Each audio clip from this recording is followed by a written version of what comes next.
Hey, I'm live. I decided to do a live video because if I don't do a live video, then I have to export the video and it takes forever, and then I have to upload it to YouTube and that takes forever.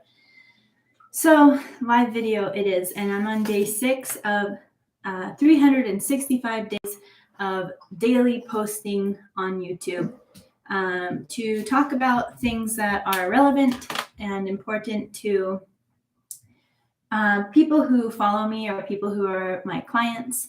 I don't have a plan exactly for what I'm going to be talking about. I just usually decide a few minutes before the video, or I decide as I'm talking, and I go with it because I want it to be organic and real, whatever is coming through. So today I did, I have a kind of an idea of what I want to share. And it's that we can operate at lower levels of awareness or consciousness, and we can also operate at higher levels of consciousness. But that's always changing. We're not always just one way. Things like health, the people we spend our time with, what we're going through in our lives, like the circumstances of our lives, and that kind of thing can really change at the level of consciousness that you operate at. And so it's not static. Just because you might be really aware and conscious on an ongoing basis doesn't mean you'll stay there. Things like alcohol, drugs, sugar, being exposed to low level vibration things can lower your level of awareness if it's done in an ongoing way or just on a daily basis. Say hi to Willow. He's taking a nap. He's about to. So, all right.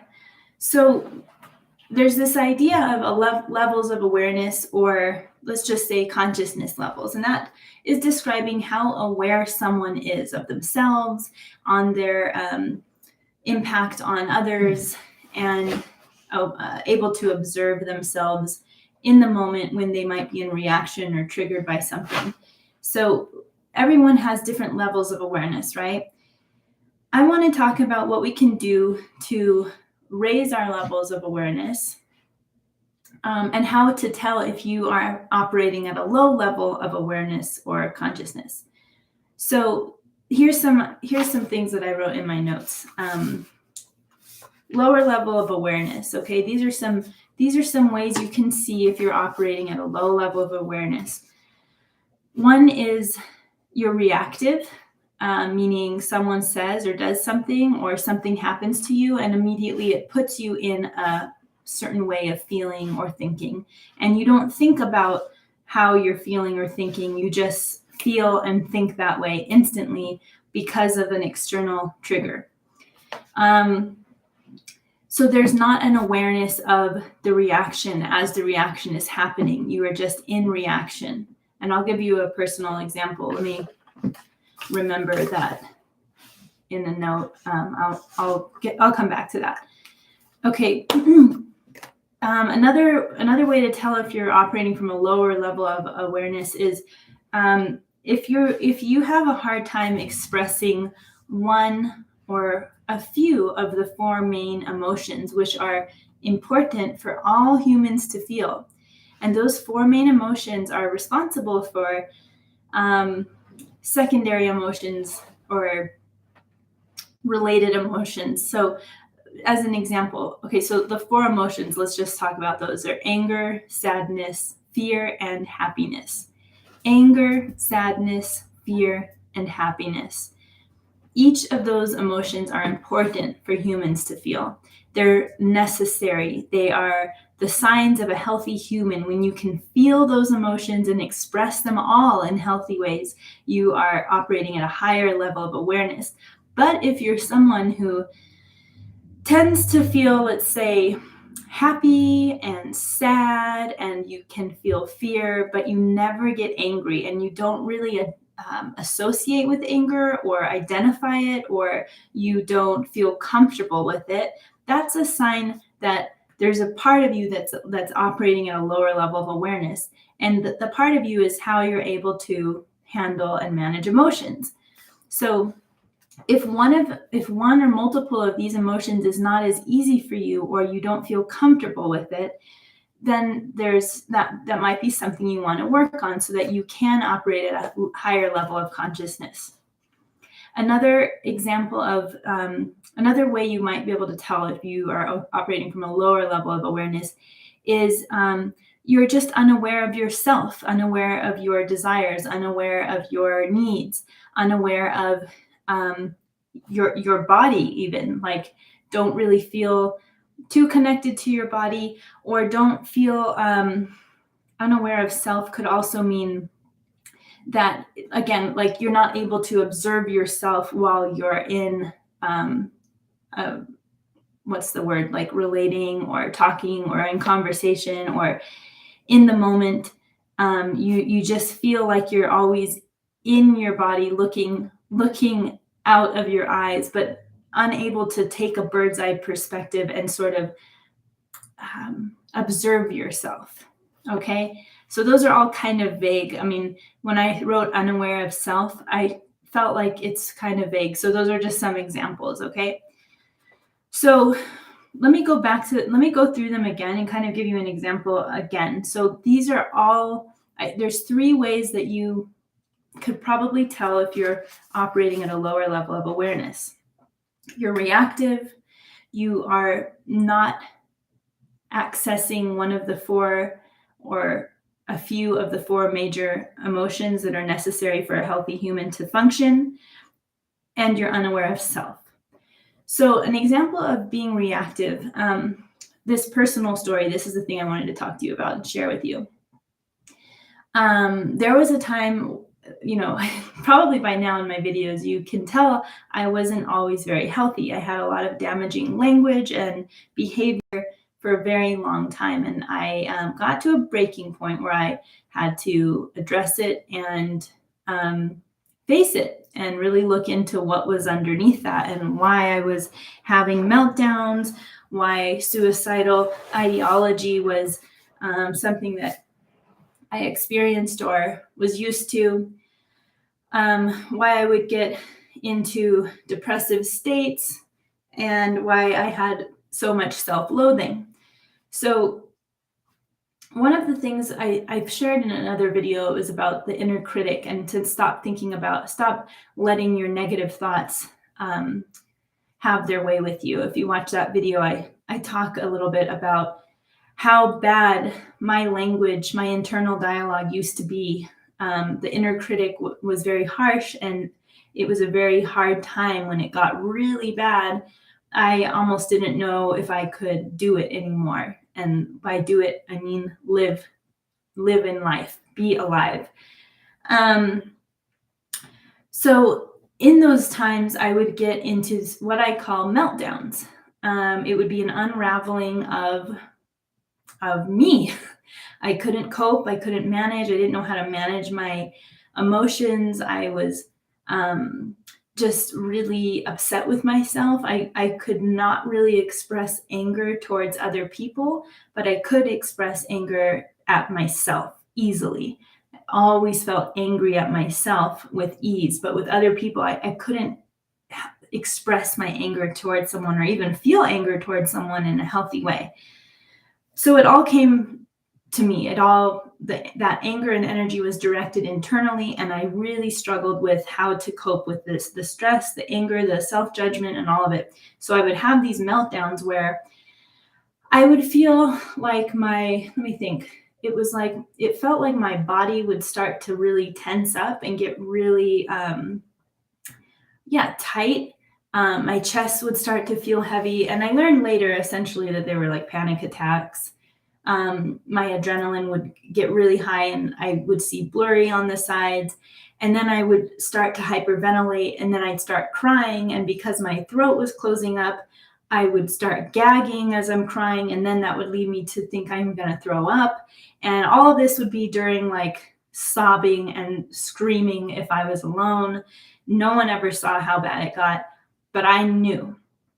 And then I would sometimes start the self-harm, digging my nails into my skin, punching my fists on the floor, just gritting my teeth or wanting to rip something. It's like I didn't know what to do with all of the emotion and energy and intensity and self-directed hate.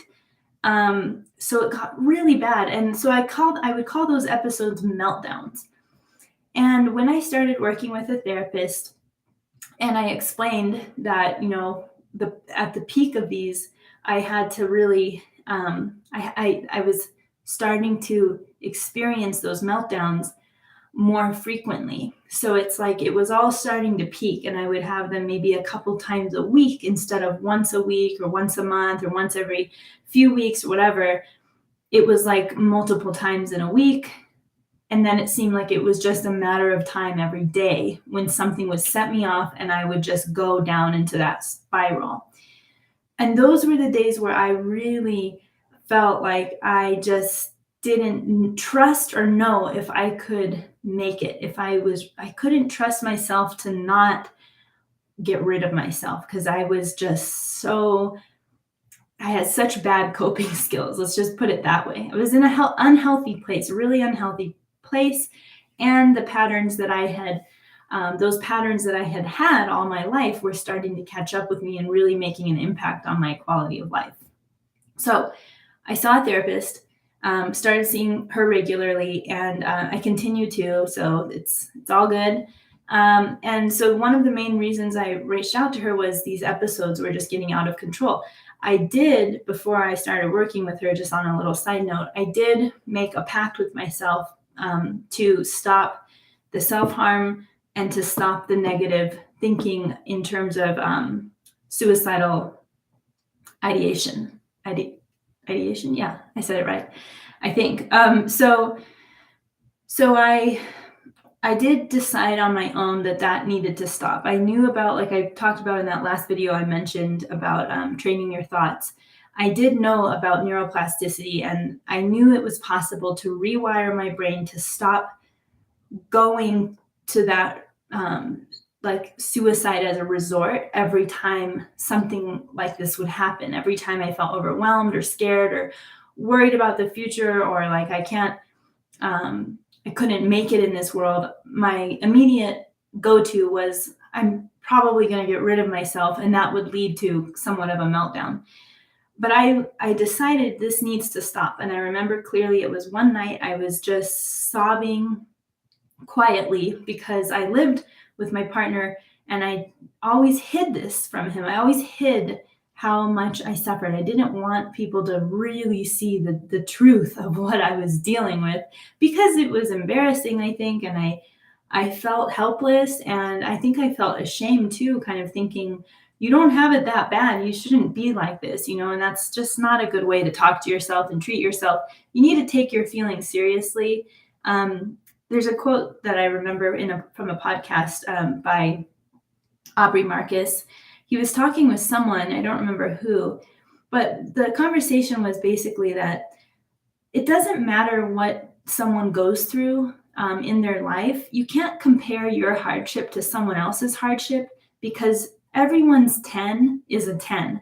My emotional suffering, my emotional pain, what I felt was a 10 in my book, and it might be different than someone else's experience, but their 10 is their 10 and my 10 is my 10. And we can't compare whose life is better and who should be allowed to have these emotions and who shouldn't. That in itself blocks us from moving through what we need to move through, and it blocks us from addressing what needs to be addressed so that we can just become healthy, whole human beings. So don't ever discredit how you feel or what you felt in the past, or your story of how you grew up, or your experiences as a human are valid, and you need to allow yourself to have emotions and to have experiences and thoughts and stories about what's happened to you, because that's part of the healing process. Okay.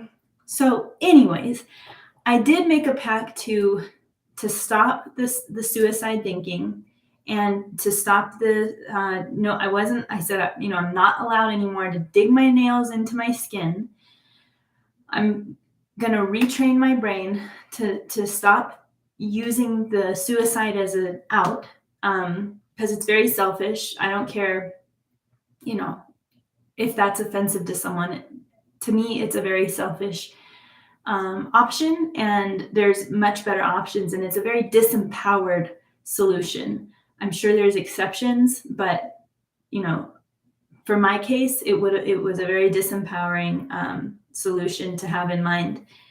So that was getting better, but I still knew I needed to see someone. I needed to really get down to the meat of this. And so when I met for the first time with my therapist, and she said, why, what brought you to me?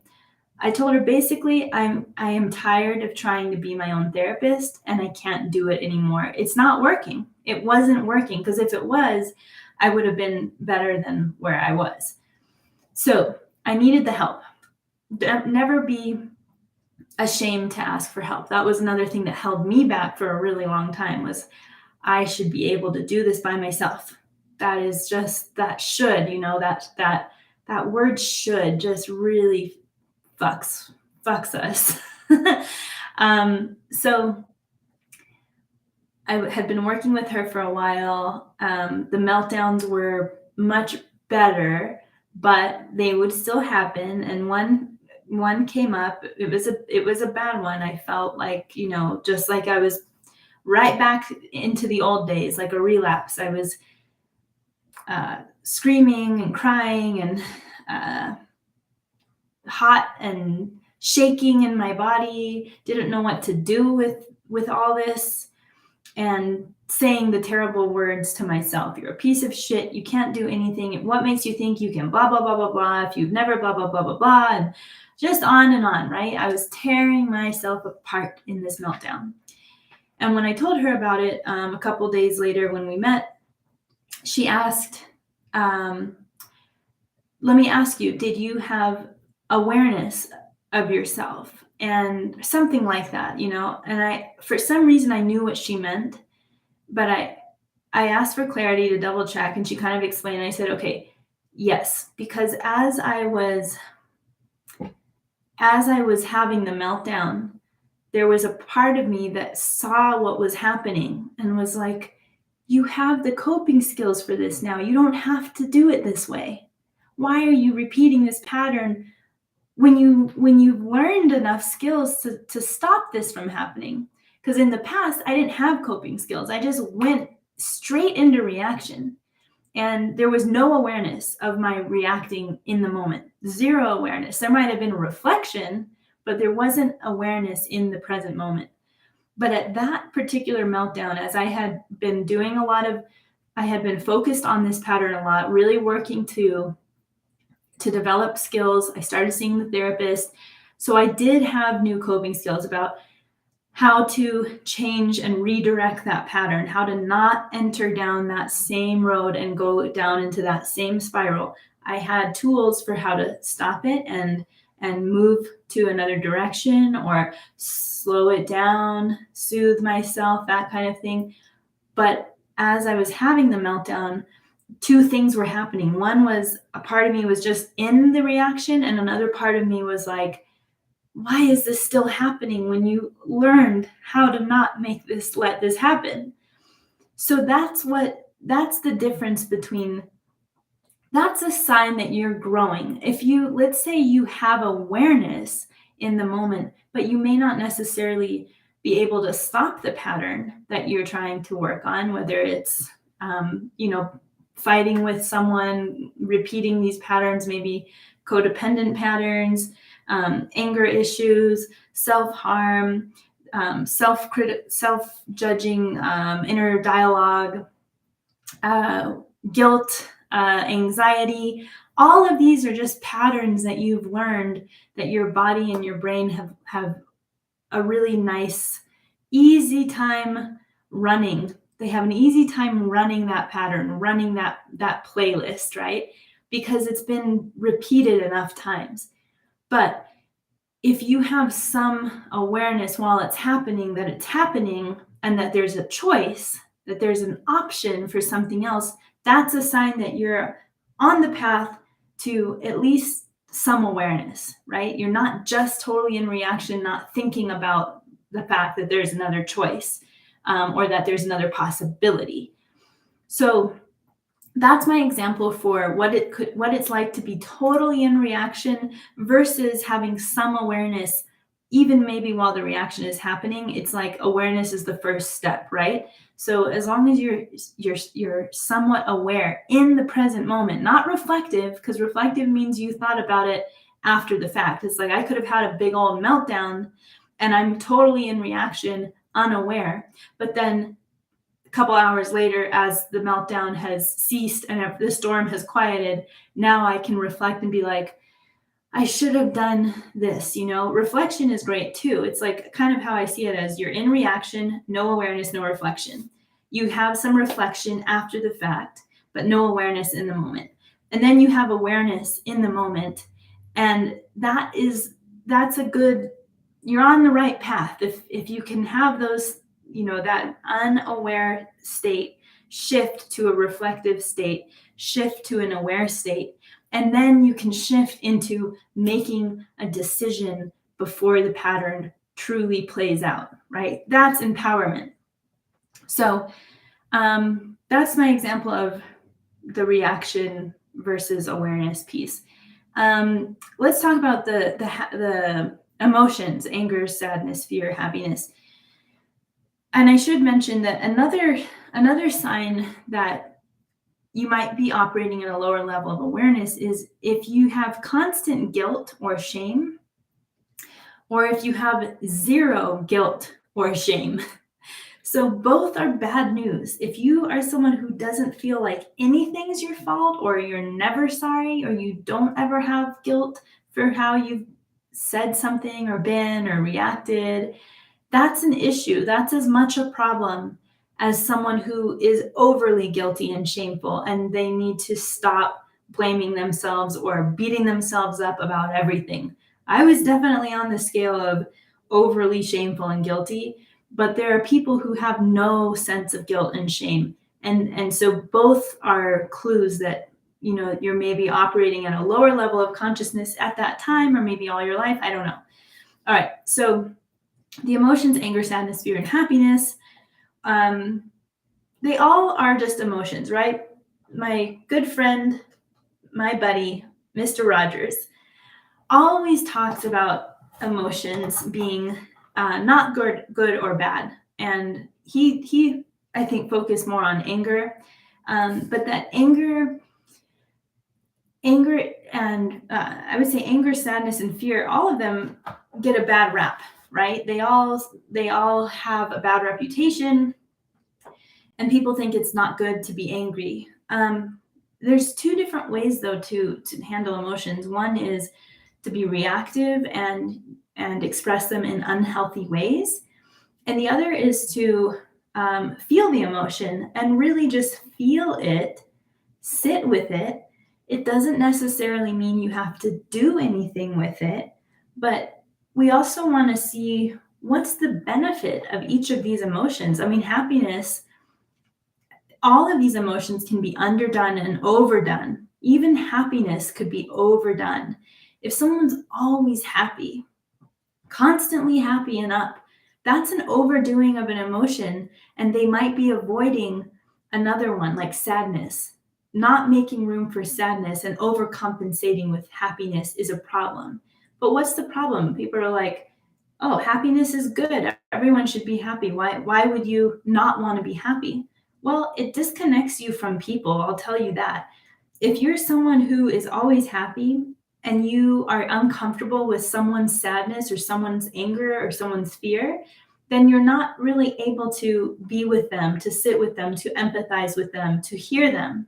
You are too concerned about getting yourself out of the discomfort of the presence of their emotion, or getting yourself out of the discomfort of your own emotion of sadness.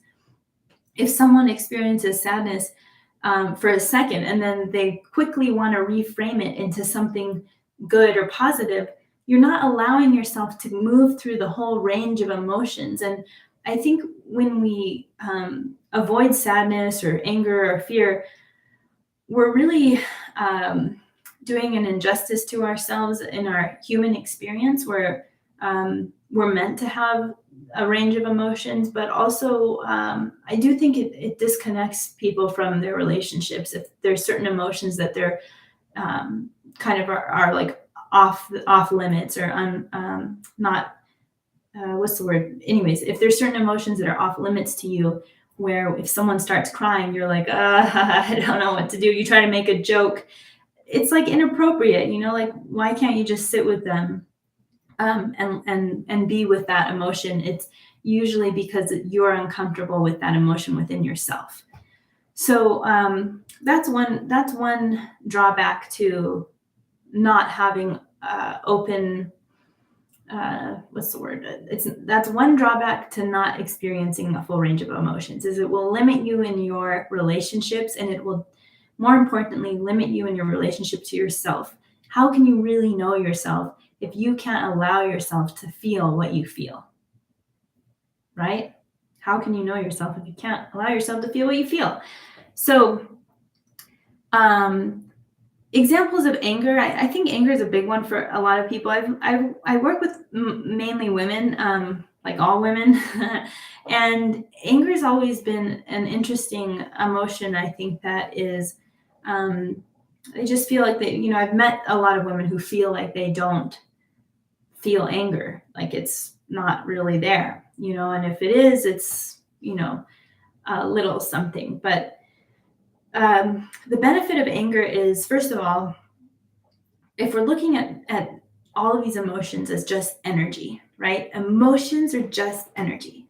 So if you're looking at the energy behind anger, what does anger allow you to do? If you let it free, if you let yourself feel anger inside and really sit with it within yourself, what I see anger doing is it's a catalyst for change.